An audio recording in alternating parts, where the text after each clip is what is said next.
Hey everybody, and welcome to a Daisy May Day YouTube channel. I wanted to make this video for a really long time, and I'm finally getting the chance to do it. But I've been posting on my Instagram and my Facebook about bone broth, and so I thought today I would just bring you guys along for the process in making bone broth. It's very simple. I think we think of like making things from scratch as it has to be so hard or it doesn't count, but honestly, making bone broth is probably one of the simplest things that you can possibly do, and it's extremely healthy for you. I personally am making this batch, and I'm going to be using some specific ingredients for sixth season because it is upon us, and it's November here right now, and so I am prepping this and getting it into our system so that we are ready, like our guts are ready. We obviously do plexus as well as a daily thing, but bone broth is one of those things that would be a really incredible add-in every day or whenever you can. It's good as a base for soups and cooking meat in, or you can totally just drink it all by itself, and it's very good for you. Today I'm doing a chicken bone broth. That's my personal favorite, and my family's. We've done beef before, we've done turkey, pretty much any animal like bone that you have, you can definitely make bone broth from. You can even do it with just straight vegetables and make a vegetable broth there, but today we're going to do chicken. Because I just love it, and it's so satisfying. It's so good and nourishing, and I feel like you feel better when you drink it. It just feels good from the inside out. So I've already got my chicken bones. This was a chicken that I purchased, and then we cooked up the other night, and we picked it off, we picked it down and used it in another recipe, and so I just put my chicken in here, and I put some filtered water over it to pretty much cover it. You can use, we've had some chickens that we have processed ourselves. This one came from the store. You can use, like I said, any kind of chicken bone. I prefer ones that are not treated like with hormones and things like that, because what we're trying to do is heal our guts. And we're trying to soothe the leaky guts. We're trying to patch up those holes in that, and we're trying to do things that are nourishing and going to be well absorbed in our bodies. So we don't want the extra chemicals or hormones put in there that sometimes get put in there. So I always try to look for, if I can't organic, I know organic sometimes is just really expensive, but I try to look for no added hormone, any kind of meat really that I get, but no hormone added if I can. So I've got that covered in my water. The next step is to take pretty much whatever vegetables you want. Today I've got onions. I just took one big onion I chopped up, and if you'll notice, I left all of this on. When we make bone broth, you don't actually have to peel or do anything like that, which is, it just makes it so simple. The next thing I have is garlic, and sometimes I will use a whole entire garlic bulb. Sometimes it's a little too hot for some people, but garlic is an incredible antibiotic that is all natural, and I like to put that in there, especially if we are sick, or we're just kind of wanting to prepare our bodies for that. It's definitely a good add-in. I totally use bone broth as medicine. If we start to get sick, bone broth will be the first thing on the list that I do, and it's honestly made such a big difference.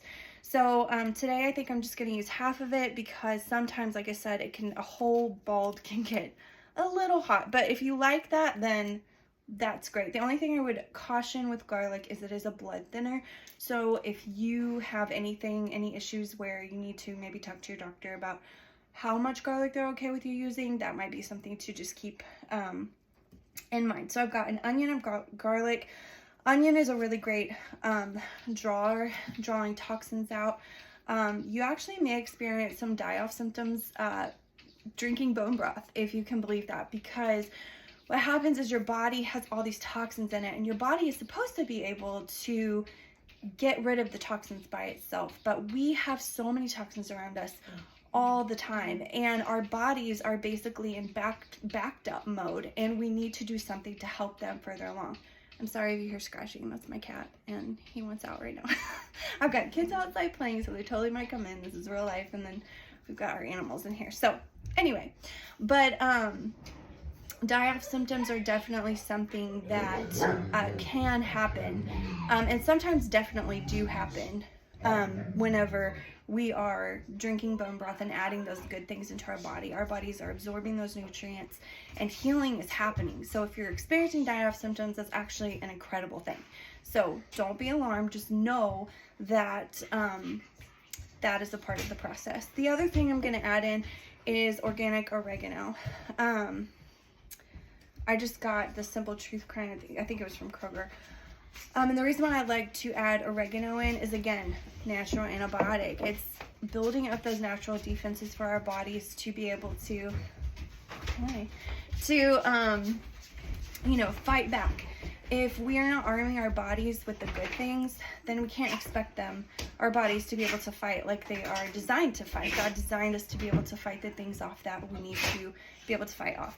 The other thing I'm going to add in is my pink salt. I put it in an old jar, but I just like the taste of it. But pink salt, there's so many good benefits for pink salt.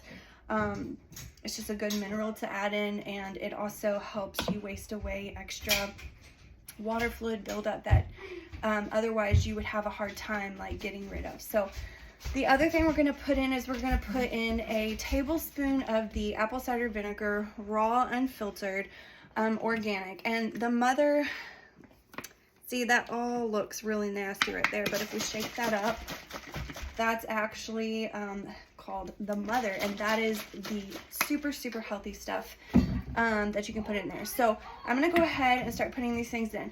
For the apple cider vinegar, if you put just a tablespoon in, what that does is will draw the good stuff out of the bones. And so this is definitely a step that you really should not skip, because it's going to help you get the most out of making your bone broth.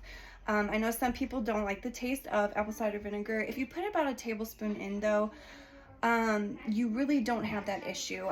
I've just not even measured, and I've put more in there and I've been able to taste it, but that doesn't bother me. But if you're a person that doesn't like the taste, then I would just stick to about a tablespoon. So I'm gonna go ahead and put that in. Okay, and then I don't really measure anything else. I just put in. So here goes my oregano. I'm just kind of like sprinkling that in. Maybe I should leave the pot over here. What's the matter? So bad. I'm sorry. And then I've got my onion that I'm gonna just plop in here. Like literally, y'all, it is so easy. My garlic, I'm sticking everything in. I'm sticking even this like part of the garlic. Pop it in.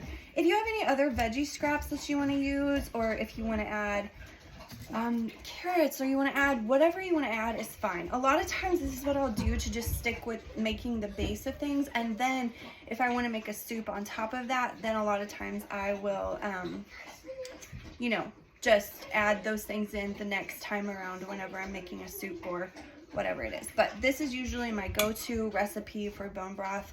I've heard of people adding cinnamon in. I mean, honestly, I think Pinterest has a ton of recipes of different things that people like to put in there. So anyway, all right, and then for my Instant Pot, I just stick it in, and I stick it on high pressure for about 2 hours and 40 minutes.